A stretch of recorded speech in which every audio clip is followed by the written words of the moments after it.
Good morning, you beautiful people. Dr. Kelly here, and today we're talking about scripting the critical moves in order to optimize your sleep. Okay?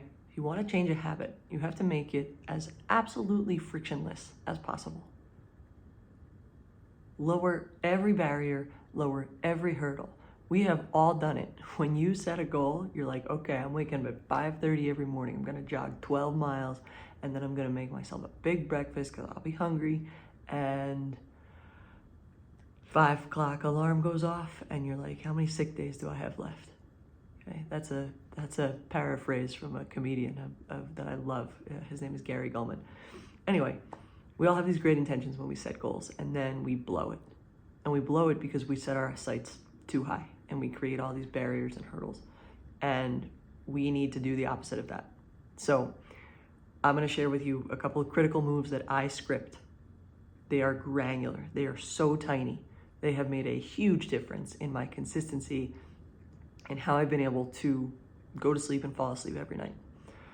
The first one I put in about a year ago, and it literally says, it's a calendar, it's on my calendar every night, 8:30, all caps, go to bed, get off your screens.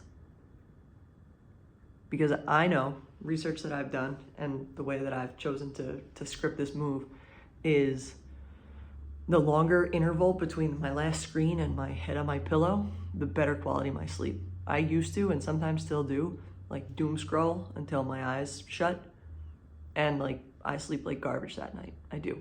And I would put money that you do too. So if I can get off my screens by 8:30, then I know that at least I've taken a step to improve the quality of my sleep. So I listen to that, honestly, 25% of the time. Most of the time I'm like doing something on my computer or writing an email or writing a note or paying the bills or something, and I can't cut it right off then. But usually within 10 or 15 minutes, I'm off of my screens. No, I don't watch TV after that. Literally off screens. That's the first thing that I do. The second thing that I do, I just put this in about a week ago, especially because I've been waking up in the middle of the night and then I can't go back to sleep, and then inevitably I find myself grabbing my phone at 4 o'clock in the morning or 2. As I said, okay, between 9 p.m. and 6 a.m., I am in my bed without a screen. I have my little reading light and a big stack of books next to my bed. And depending on what I'm in the mood for at 2 in the morning, I'll either pull out like, I don't know, Harry Potter or a longevity book, or I have a textbook next to my bed right now. Anybody who knows me shouldn't be surprised by that. Okay, so no screens in at all between 9 p.m. and 6 a.m. and I have to be in my bed. So at that time, I'm either sleeping, reading from my little dim light, or breathing and trying to go back to bed. Those are the 3 things that I'm allowed to do, okay? And then the last thing that I do is actually first thing in the morning. And I've talked about this before.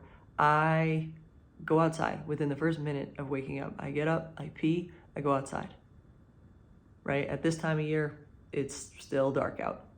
So I look at the stars and I do like, I'll do some big circles and I'll turn my body, and I'll just remind myself and my nervous system and my circadian rhythms and my eyes and my brain and my skin, like, okay, it's time to be awake.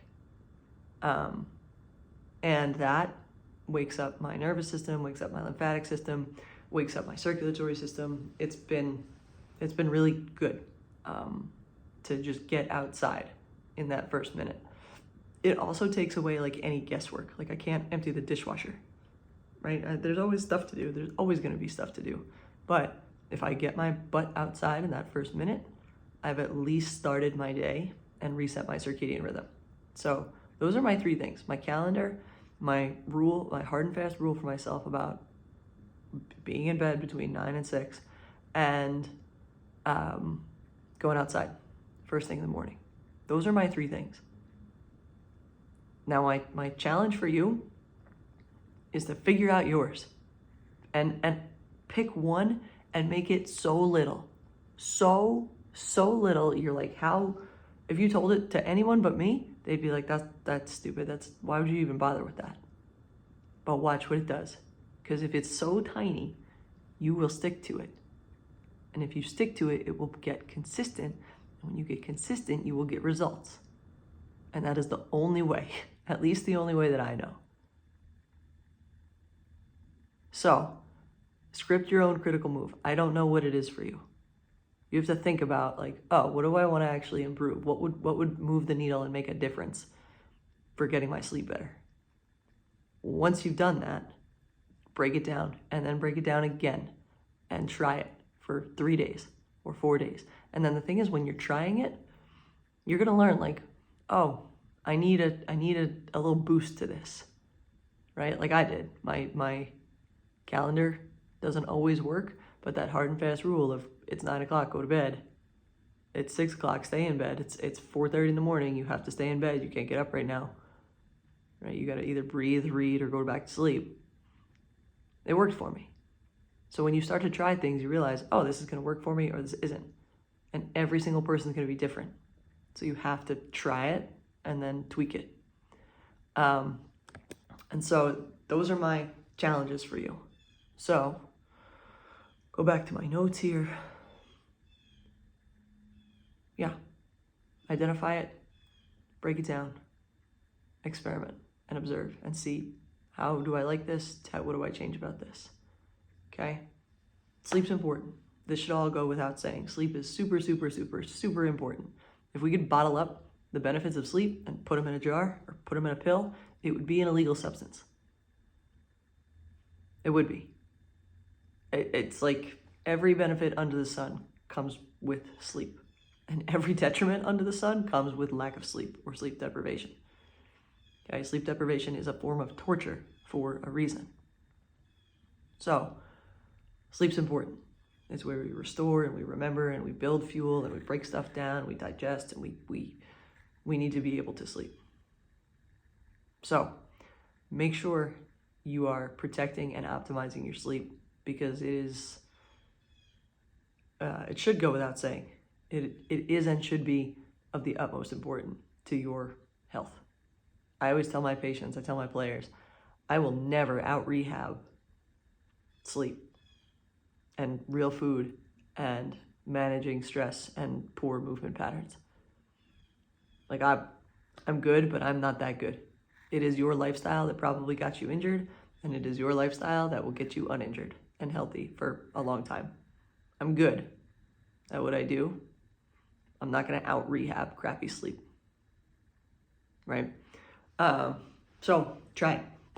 That is my challenge for you. I appreciate you. Thank you for spending your time, energy, and attention with me today. Today's episode is sponsored by broccoli. It might not be that delicious. There are ways to make broccoli delicious. It is good for you. Eat it as close to God's garden as you can get it. I had it the other day on potato skins. It was delicious. Right? Douse it in cheese. I don't care. Eat your vegetables. Eat your broccoli. I appreciate you. Thanks for spending your time and attention with me. Keep moving. Keep getting better every day.